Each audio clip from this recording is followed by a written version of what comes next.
Present మన భూమి మీద ఎన్నో రకాల జీవరాశులైతే ఉన్నాయి. ఫర్ ఎగ్జాంపుల్ ఒకటి మనుషులు, జంతువులు, పక్షులు అండ్ దాంతో పాటు నీటిలో నివసించే జీవులు కూడా ఉన్నాయి. అయితే మీకెప్పుడైనా ఈ డౌట్ వచ్చిందా? ఈ భూమిని ఎవరు తయారు చేశారు? అండ్ ఈ భూమి మీద ఇప్పుడున్న నీరంతా ఎక్కడి నుంచి వచ్చింది? అండ్ దాంతో పాటు అసలు భూమి మీద మొదటి జీవం ఎలా పుట్టింది? ఎందుకోసం పుట్టింది? పుట్టాల్సిన అవసరం ఏముంది? అని చెప్పేసి మీకు ఎప్పుడైనా డౌట్ వచ్చుంటే ఈ వీడియో మీకోసమే. ఇలాంటి ఎన్నో ఇంట్రెస్టింగ్ టాపిక్స్ అయితే తీసుకొచ్చి ఈ వీడియో అయితే చేస్తున్నాను. మీకు నచ్చుతుందని చెప్పేసి ఎక్స్పెక్ట్ చేస్తున్నాను. ఈ వీడియోని చివరి వరకు చూడండి. ఇంకెందుకు లెట్ స్టార్ట్ అవర్ వీడియో. ఈ భూమి ఎలా ఏర్పడిందో తెలుసుకోవడం కంటే ముందు ఫస్ట్ ఈ విశ్వం ఎలా ఏర్పడిందో తెలుసుకోవాలి. సుమారు 13.8 బిలియన్ల సంవత్సరాల క్రితం ఏదో ఒక రహస్యమైన మూలం నుంచి ఒక్క క్షణంలో విశ్వం పుట్టింది. దీన్ని మనం బిగ్ బ్యాంగ్ అని చెప్పేసి అంటూ ఉంటాం.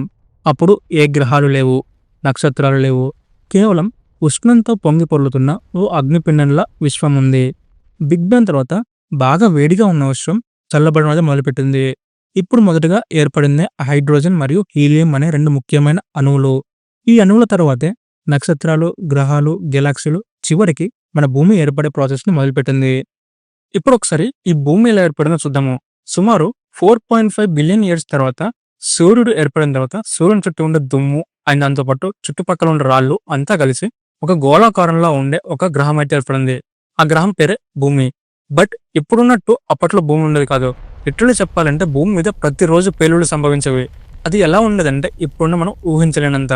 భూమిపై ఆ సమయంలో ఆక్సిజన్ లేదు, నీరు లేదు అండ్ ఇంకా చెప్పాలంటే బ్రతకడానికి ఎటువంటి సంకేతాలు కూడా లేవు అప్పట్లో. ఇప్పుడు ఒక ఇంట్రెస్టింగ్ క్వశ్చన్.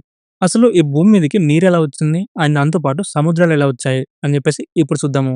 భూమి మీద నీరు ఎలా వచ్చిందంటే శాస్త్రవేత్తల ఆలోచన ప్రకారం కమెట్లు మరియు ఆస్ట్రాయిడ్లు భూమిని ఢీకొన్నప్పుడు వాటిలో ఉండే ఐస్ పార్టికల్స్ నీరుగా మారిందని చెప్పేసి చెప్తుంటారు. అలాగే భూమి నుంచి బయటికి వచ్చిన అగ్నిపర్వతాల నుంచి వచ్చిన వాటర్ వేపర్ ఆకాశంలో మేఘాలుగా మారింది.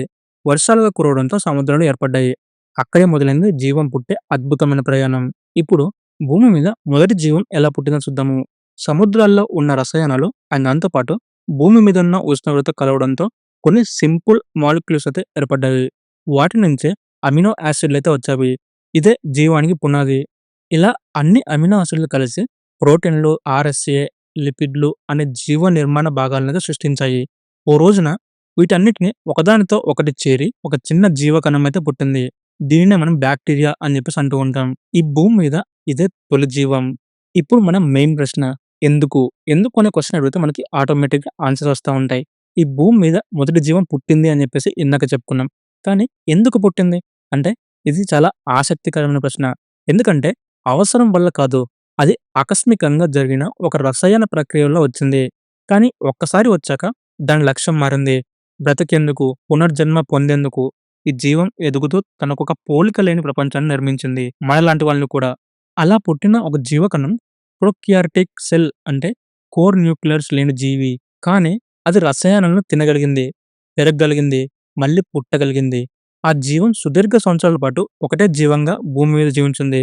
ఎలాంటి జంతువులు, పక్షులు, మొక్కలు లేని ఆకారంలో ఆ జీవమే తర్వాత వేరువేరు జీవరాశులుగా పరిణామం చెందింది. చేపలు, పాములు, డైనోసార్లు, మనుషులు ఇవన్నీ ఒకే జీవరాశి మూలంగా వచ్చింది. అదే తొలి జీవకణం. ఈ జీవం నుంచే ఎవల్యూషన్ స్టార్ట్ అయింది. ఈ బ్యాక్టీరియా తరతరాలుగా పునరుత్పత్తి చెందుతూ కొన్ని చిన్న చిన్న మార్పులు ముందుకు వెళ్తుంది. ఈ మార్పులను మనం మ్యూటేషన్లు అని చెప్పేసి అంటూ ఉంటాం. ఈ మార్పుల్లో కొన్ని జీవార్థకంగా ఉండే నేచర్ సెలక్షన్ ద్వారా నిలిచిపోయాయి. ఇలా కొన్ని బ్యాక్టీరియా ఎనర్జీని ఉత్పత్తి చేసే భాగాలనైతే పొందాయి. ఇవే తర్వాత యుకారియోటిక్ సెల్స్ లా మారాయి. వీటిలో న్యూక్లియస్ ఉండేది. ఒకే కణం నుండి బహుళ కణం జీవంగా అయితే మారడం మొదలుపెట్టింది. ఈ యుకారియోటిక్ సెల్స్ కలిసి బహుళ కణ జీవులుగా మారాయి. ఈ జీవులు సముద్రంలో జీవించేవి. అవి క్రమంగా వివిధ అవయవాలను అభివృద్ధి చేసుకున్నాయి. ముక్కు, కళ్ళు, కదిలే ఫిన్స్.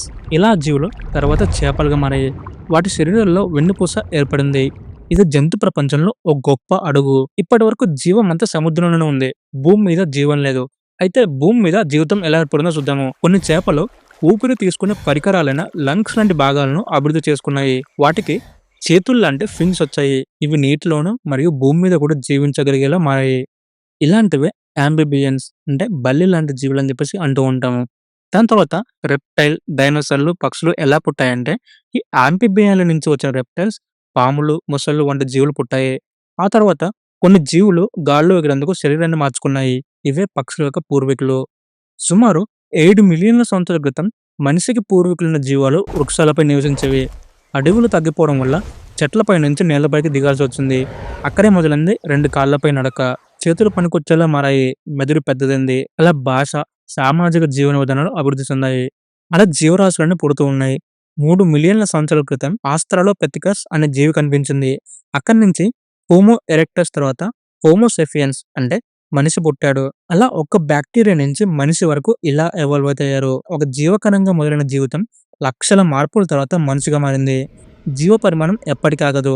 మనం మారకున్నా గానీ ఈ ప్రకృతి మనల్ని బలవంతంగా మార్చేస్తుంది. బట్ ఒక్కటి మాత్రం నిజం, ఈ మనిషియే చివరి పుట్టుక, చివరి ఎవాల్వ్ అయితే కాదు. దీనికి మించిన ఎవాల్యుయేషన్ కూడా ఉంటుందని చెప్పేసి సైన్స్ చెబుతుంది. ఇది ఇవాల్టి మన వీడియో. ఈ వీడియో మీకు నచ్చిందని ఎక్స్పెక్ట్ చేస్తున్నాను. మీకు కూడా ఈ వీడియో నచ్చి లైక్ చేయండి. అండ్ దాంతోపాటు ఇలాంటి ఎన్నో ఇంట్రెస్టింగ్ వీడియోస్ కోసం మన ఛానల్ సబ్స్క్రైబ్ చేసుకోండి. అండ్ అలాగే మీకు దీని గురించి తెలుసుకోవాలనుకుంటే కింద కామెంట్స్ లో చెప్పండి. ఆ టాపిక్ మీద వీడియో చేస్తాను. So bye.